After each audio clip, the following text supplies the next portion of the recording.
Darmendra memeluk Diva dari samping, sesekali ia mencium pelipis istrinya itu. Terima kasih, sayang. Kehadiranmu dan si kembar membawa perubahan besar keluarga ini, ucap Darmendra. Semua sudah digariskan, Hubi, jawab Diva. Darmendra mengangguk. Darmendra begitu bahagia dengan keadaan yang sekarang. Di masa tuanya dikelilingi oleh anak dan cucunya serta calon cicit yang sebentar lagi akan lahir. Kehidupan yang dulu suram sebelum kehadiran Diva dan si kembar, kini berubah menjadi berwarna. Opa kok nangis? Tanya Avariela. Diva tersenyum dengan pertanyaan cucunya itu. Sementara Darmendra jadi malu karena ditanya seperti itu. Opa bahagia, sayang, karena Opa masih bisa berkumpul dengan kalian, jawab Darmendra. Bagaimana dengan sekolah kalian? Tanya Diva. Baik Oma, tidak ada yang berani membuli kami. Mereka malah segan berteman dengan kami, jawab Kiara yang juga mendekati Oma dan opanya itu. Sementara yang lain berkumpul dengan kelompok masing-masing. Sedangkan Bumil setelah selesai makan mereka pun dibawa beristirahat di kamar. Tubuh kedua Bumil semakin berisi saat ini, ditambah kehamilan mereka yang besar, padahal baru 4 bulan dan 3,5 bulan. Aleta berbaring di tempat tidur, ditemani Ars di sampingnya. Ars tidak ingin jauh dari istrinya. Apalagi kehamilan istrinya semakin besar membuatnya terasa nyeri saat melihat Aleta berjalan. Ars mengusap lembut perut istrinya itu. Belum ada gerakan sama sekali karena belum mencapai 6 bulan. Sayang, kok gak ada gerakan dari Da Asterisam? Tanya Ars. Tunggu 6-7 bulan kata dokter, jawab Aleta. Kamu mau anak laki-laki atau perempuan? Tanya Ars. Bagi aku sama saja, mau anak laki-laki atau perempuan, yang penting sehat dan kita mendidiknya dengan baik. Kalau Hubi, tanya Aleta balik. Terserah pemberian yang maha kuasa, jawab Ars. Anak laki-laki atau perempuan menurutku sama saja, ucap Ars lagi. Aleta tersenyum. Malam kemarin aku bermimpi tentang ibu, kata Aleta. Lalu, tanya Ars. Ibu datang dan bermain dengan 2 anak kecil, ibu terlihat sangat bahagia dan tubuhnya bersinar bersih. Apakah itu berartinya ibu sekarang bahagia di alam sana? Tanya Aleta. Semoga saja, aku juga selalu mendoakan ibu, jawab Ars. Ars memeluk istrinya dan menangis kala mengingat ibunya. Sampai saat ini hatinya masih terasa sakit atas perlakuan buruk dari ayahnya. Apakah Hubi tidak ingin memaafkan ayah? Tanya Aleta tiba-tiba. Ars menatap wajah istrinya. Aku sudah memaafkannya, tapi aku tidak bisa melupakan perbuatannya, jawab Ars. Aku mengerti, luka yang tidak berdarah memang sulit untuk disembuhkan, ucap Aleta. Malam hari, semua orang berkumpul di taman belakang. Karena mereka akan mengadakan acara barbecue bersama. Mumpung lagi ngumpul jadi mereka akan bakar-bakar. Semua sudah dipersiapkan, dari alat-alatnya hingga bahannya. Mereka sangat bahagia dapat berkumpul seperti ini. Sudah matang, tanya Fei yang sudah tidak sabar ingin memakannya. Mereka tertawa, karena belum ada satupun yang matang. Karena baru saja diletakkan di atas pemanggangan. Sabar ya, jawab Aldebaran. Fei mengangguk. Saat ini sudah jam 7 malam, tapi 2 Bumil sudah lapar kembali. Mereka juga heran, mengapa bisa seperti itu, doyan makan. Ponsel Davina berdering, Davina pun melihat nama pemanggilnya lalu menyimpannya kembali. Kemudian berdering lagi pertanda panggilan masuk. Davina pun mengabaikannya. Yang lain merasa jengah lalu menyuruh Davina untuk mengangkatnya. Akhirnya Davina pun menurut dan berjalan sedikit menjauh dari mereka. Ada apa? Tanya Davina dengan nada dingin. Orang tuaku sudah memberi restu untuk aku mengejarmu, ucap Lukas to the point. Apa urusannya denganku? Tanya Davina ketus. Bukannya marah, Lukas malah tersenyum dengan sikap Davina. Hal itu semakin membuat Lukas bersemangat untuk mengejarnya. Aku hanya mau bilang, aku menyukaimu sejak pertama kali melihatmu, ucap Lukas to the point. Davina pun segera mematikan sambungan teleponnya tanpa menjawab pernyataan Lukas. Sementara Lukas malah tersenyum, ia merasa lega meskipun tidak ada jawaban. Anggap saja cintanya bertepuk sebelah tangan. Tapi Lukas tidak peduli itu, yang penting cintanya tulus untuk satu orang, yaitu Davina. Davina pun kembali bergabung dengan mereka semua. Mereka menatap Davina yang terlihat jengkel. Kalau ada pacar kenalin ke Oma, ucap Diva. Gak kok Oma, itu hanya pria G asteris lah, masa sudah punya istri masih ngejar cewek lain, kata Davina. Siapa? Tanya Rai. Ia tidak suka kalau ada yang ingin mempermainkan putrinya. CEO dari perusahaan L Company, jawab Davina. Lukas, Danendra dan Davion menyelah hampir bersamaan. Davina pun mengangguk. Benar begitu, tanya Rai lagi. Dia dipaksa menikah oleh keluarganya, karena calon kakak iparnya hamil, jawab Danendra yang juga tahu cerita tersebut. Maksudnya, tanya Nadine juga angkat bicara. Kakaknya lari dari tanggung jawab, jadi Lukas yang menggantikannya hanya untuk menyelamatkan reputasi keluarga dan perusahaannya. Lukas yang pada dasarnya penurut hanya menurut saja karena tidak mau reputasi keluarganya hancur. Yang salah di sini adalah kakaknya yang lari dari tanggung jawab, jawab Davion panjang lebar. Kalau begitu bantu dia mencari kakaknya yang kabur itu, titah Rai. Nanti saja Pak, kami akan bekerja sama untuk mencari kakaknya itu, jawab Danendra. Bagaimana dengan kamu sayang? Tanya Nadine. Kok aku sih Ma? Tanya Davina balik. Ya iyalah, kamu yang dikejar-kejar olehnya. Bisa saja dia jatuh cinta padamu, jawab Nadine. Aku gak mau dengan suami orang, ucap Davina. Sebenarnya dia tidak salah, menurutku sikapnya itu adalah perbuatan mulia meskipun terpaksa, kata Davion. Davina terdiam, sebenarnya dia malas membahas tentang pria itu. Entahlah, mungkin karena pria itu sudah beristri. Tampan sih, batin Davina. Kami tidak pernah melarang kalian untuk berpacaran, asal dia pria atau gadis baik-baik, ucap Rai akhirnya. Dan kami tidak memandang kasta, Nadine menimpali. Kalau mendengar cerita kalian, sepertinya pria itu hanya korban. Hanya karena baktinya kepada orang tuanya, berarti pria itu bukan pria BR**sek, kata Ram. Davina tidak berkutik saat ini, niatnya ingin mendapatkan dukungan untuk dirinya, tapi keluarganya malah mendukung pria itu. Bagaimana kalau sekarang kalian cari tahu kakaknya itu? Tanya Rai. Kok papa yang lebih semangat sih? Davina cemberut karena papanya mendukung pria itu. Nanti saja Pak, kita mau makan dulu, kata Davion. Aku kapan ia dapat menantu? Tanya Kayla sambil melirik kedua putrinya. Tapi yang dilirik pura-pura tidak tahu, malah asik makan ayam yang sudah matang. Pengen juga ngerasain punya menantu, kata Kayla lagi. Belum nemu yang cocok, jawab Kirani dan Kueni serentak. Kompak banget, ledek Fiora. Kamu sudah punya pacar, nak? Tanya Aisyah.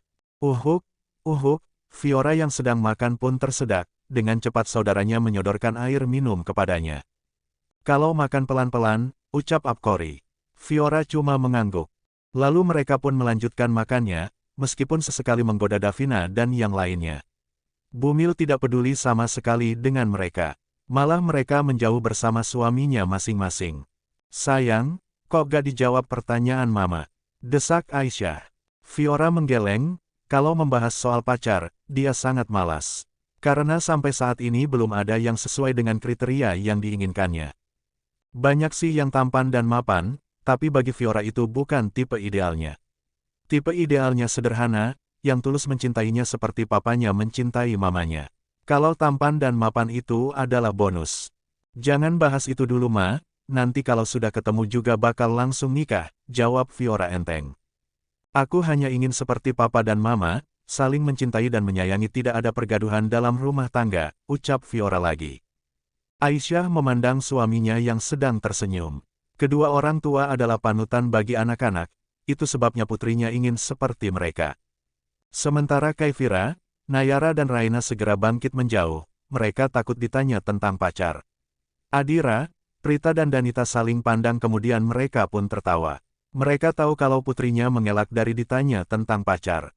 Kalian mau kemana? Tanya Adira. Lebih baik menghindar sebelum diinterogasi, jawab ketiganya bersamaan. Ada-ada saja kelakuan mereka, Danita menimpali. Sementara Prita cuma tersenyum. Ia tidak akan memaksa putrinya untuk cepat menikah. Tapi kalau sudah waktunya, tidak akan ditunda-tunda.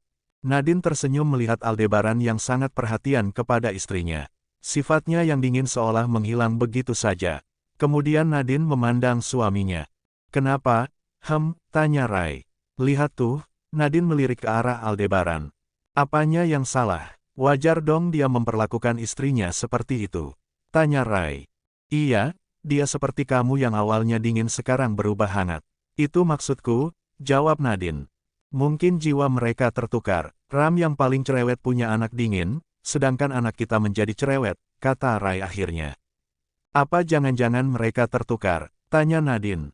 Gak lah, mana mungkin. Meskipun Aldebaran mirip dengan anak kita itu karena wajah kami semua juga mirip, jawab Rai. Acara bakar-bakar pun akhirnya selesai, karena sekarang sudah menunjukkan pukul 10 malam. Kedua bumil sudah dibawa ke kamar terlebih dahulu sejak tadi. Setelah kenyang mereka merengek ingin istirahat. Keesokan harinya mereka semua pun pulang ke rumah masing-masing. Diva dan Darmendra berdiri mematung memperhatikan kepulangan anak dan cucunya ke rumah masing-masing. Seminggu sekali berkumpul sudah cukup membuat pasangan lanjut usia merasa bahagia. Setidaknya di hari-hari tua mereka ada yang menemani. Diva menyandarkan kepalanya di dada bidang suaminya, Darmendra spontan memeluk Diva dan mengecup pelipisnya. Pasangan yang bahagia tanpa skandal dan gosip miring di luar sana. Pasangan yang harmonis hingga usia senja. Aku bahagia, Bai, ucap Diva. Iya, suatu saat bila ajal menjemput, kita bisa pergi dengan tenang, ujar Darmendra. Angin berhembus menerpa mereka, sekilas Diva dan Darmendra melihat bayangan persis seperti Mona sedang tersenyum ke arah mereka. Hanya beberapa detik bayangan itu menghilang. Diva dan Darmendra saling pandang lalu keduanya juga tersenyum. Dan kemudian masuk ke dalam mansion. Beberapa hari berikutnya, Davina masih berusaha untuk menghindari pria yang selalu mengejar-ngejarnya. Berbagai cara Davina menolak tapi pria itu seolah tuli dan sangat keras kepala. Saat ini Davina sedang berada di sebuah warung pinggir jalan. Terlihat seorang pria sedang mengintainya. Siapa lagi kalau bukan Lukas? Davina merasa jengah karena selalu diikuti. Bukan tanpa alasan Davina menolak Lukas. Pertama Davina tidak mau dibilang pelakor. Karena Lukas masih berstatus pria beristri. Kedua, Davina tidak mau terlibat konflik yang akan berimbas ke perusahaannya. Dan juga akan merusak nama baiknya. Davina gadis baik-baik dari keluarga terpandang dan keluarga baik-baik. Yang tidak pernah terlibat skandal dari keluarganya.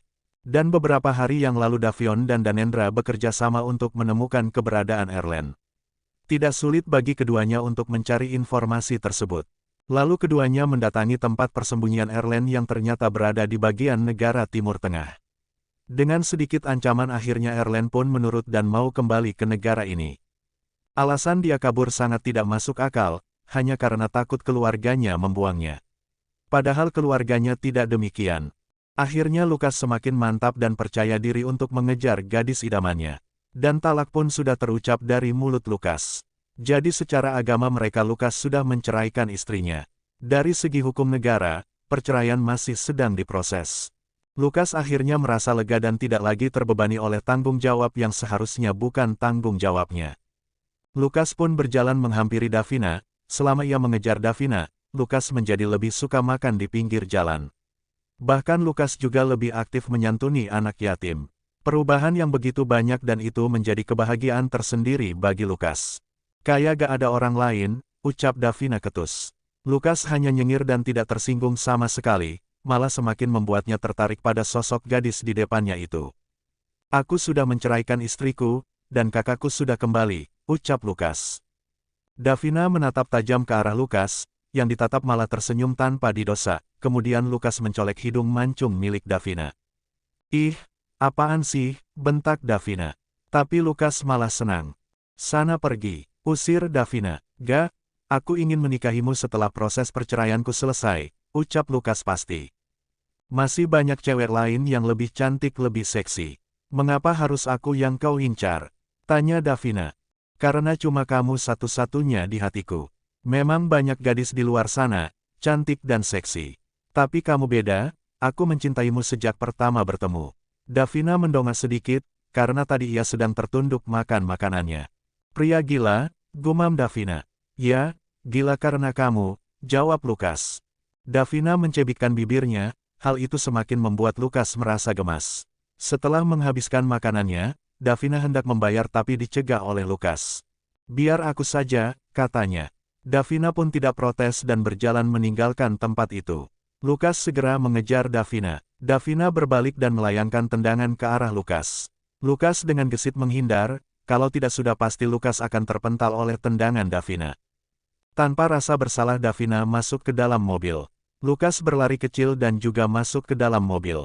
Davina langsung tancap gas dan di belakang mobil Lukas juga melaju mengejar mobil Davina. Davina tersenyum devil dan semakin melajukan mobilnya. Lukas tidak mau kalah dan mengejar dari belakang. Tiba di lampu merah, keduanya tidak menghentikan mobilnya, akhirnya terjadi sedikit kekacauan. Polisi yang sedang patroli pun mengejar kedua mobil tersebut. Davina dan Lukas yang melanggar lalu lintas pun tidak dapat mengelak lagi. Davina menghentikan mobilnya di pinggir jalan, begitu juga dengan Lukas. Polisi yang mengejarnya pun berhenti. "Maaf, boleh perlihatkan SIM dan STNK-nya," pinta polisi. Davina pun mengeluarkan identitas miliknya. Dan Lukas juga sama. Polisi terkejut karena keduanya bukan orang sembarangan. "Maaf Pak, saya mengejar istri saya yang lagi ngambek," ucap Lukas. "Kami juga minta maaf Tuan, Nona," ucap polisi itu. Akhirnya mereka pun dilepaskan. Polisi pun segera pergi dari tempat itu. Davina kembali melanjutkan perjalanannya dan disusul oleh Lukas.